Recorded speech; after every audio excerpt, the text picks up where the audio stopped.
আজকের এই উদ্বোধনী অনুষ্ঠানে যিনি ইতিমধ্যে প্রধান অতিথি হিসেবে উপস্থিত হয়েছেন, আমাদের সবার প্রিয়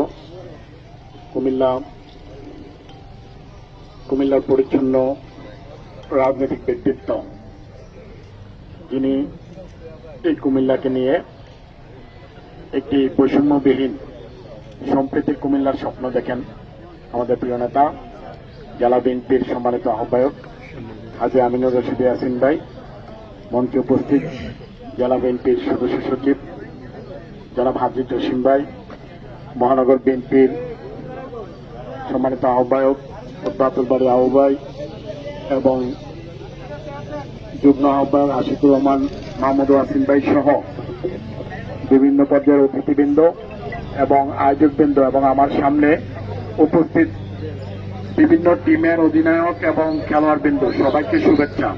আসলে কথা এখানে বেশি বলার কিছু নেই।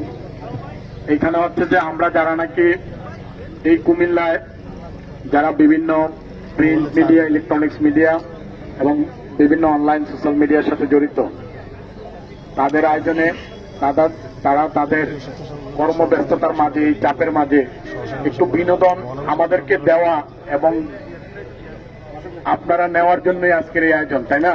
এটা দীর্ঘদিন ধরে আসছে। তা আমরা আশা করি এখান থেকে বাংলাদেশের জন্য বড় প্লেয়ার আমরা ভবিষ্যতে পাবো, এটা আমরা প্রত্যাশা করি না, ঠিক আছে? কিন্তু আমরা যে বিনোদন পাবো এটা আমরা শতভাগ নিশ্চিত।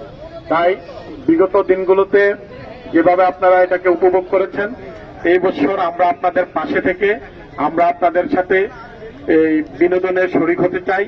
সুন্দর একটি সমাপনী অনুষ্ঠান হবে, ফাইনাল পর্যন্ত যাবে সেই প্রত্যাশা করে, এবং যাতে কোনো পার্সিয়ালিটি না করা হয়, বড় ভাইয়েরা যাতে ছোট ভাইয়েরা না হারায়, এই ধরনের কিছু যাতে না থাকে, সেটা আমরা যারা দর্শক থাকবো সেটা কিন্তু আমরা পর্যবেক্ষণ করব। তাই সবার সাথে আমরাও এই সুন্দর একটি সমাপ্তি অনুষ্ঠানে মাঝখানে যত বিনোদন হবে সেটার শরীকদার হিসেবে থাকবো। সবার সাফল্য কামনা করে আমি আমার বক্তব্য শেষ করছি। আসসালামু আলাইকুম।